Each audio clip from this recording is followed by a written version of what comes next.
খুলে ব্যাপক মেরে ম্যাচ প্র্যাকটিস সেরে নিল টাইগার ব্যাটসম্যানরা। অনুশীলন ম্যাচে আয়ারল্যান্ড উলফসকে 199 রানে হারিয়েছে বিসিবি একাদশ। বাংলাদেশে করা 394 রানের জবাবে 195 করেছে আয়ারল্যান্ড এ দল। দুটা করে উইকেট নিয়েছেন মুস্তাফিজুর রহমান, রুবেল হোসেন, মাশরাফি ও সাকিব আল হাসান। বেলফাস্ট থেকে শামসুল আরফিনের ম্যাচ রিপোর্ট। টস জিতে আয়ারল্যান্ড উলফসের সাথে ব্যাট করা বিফলে যায়নি, হয়েছে সত্যিকারের ব্যাটিং অনুশীলন। 17 রানে সৌম্য সরকারের বিদায় বিপদে ফেলেনি টাইগারদের। তবে তামিমের কষ্ট 86 রান। 14 রান হলেই বুকটা আরো চড়া হতে পারত। তামিমের কষ্ট ভুলিয়েছেন সাব্বির। ওর খ্যাপাটে ব্যাটিংয়ে সেঞ্চুরি হয়েছে। 100 করার পরই প্যাভিলিয়নে ডেকে আনা হয়েছে সাব্বিরকে।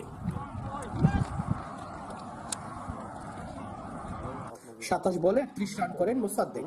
সাকিব আল হাসানও করেছেন ঝোড়ো ব্যাটিং, 27 বলে 44 রান। শেষ দিকে ঝড় তোলেন মুশফিকুর রহিম ও মাহমুদুল্লাহ। ওদের ব্যাটিংয়ে নেচেছেন আইরিশ তরুণীরা। মাত্র 48 বলে 91 রানের জোট ভাঙে মুশফিকের 41 রানে। 1 রানের আক্ষেপ রিয়াদের, 49 রানে আউট। তবে ততক্ষণে কাজের কাজ হয়ে গেছে। মাশরাফিরা গড়ে তুলেছেন রানের পাহাড় 394।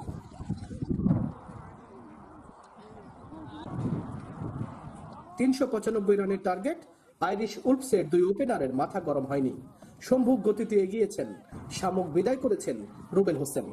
সাকিব মুস্তাফিজ পালা করে উইকেট নিয়েছেন। মাশরাফিও চেনা রূপে দুটি করে উইকেট ভাগ করেছেন বাংলার বোলাররা।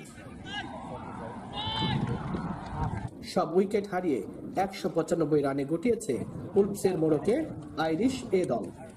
প্রস্তুতি ম্যাচে যা যা করতে চেয়েছে বাংলাদেশ সবই হয়েছে, ব্যাটিং, বোলিং এবং ফিল্ডিং। তারা বলছেন এই চেষ্টা যদি ট্রাই-নেশন সিরিজ অব্যাহত থাকে তাহলে ভালো একটি রেজাল্ট নিয়ে তারা চ্যাম্পিয়ন্স ট্রফির জন্য ইংল্যান্ডে পৌঁছাতে পারবে। শামসুল আরিফিন, 71, বেলফাস্ট, উত্তর আয়ারল্যান্ড।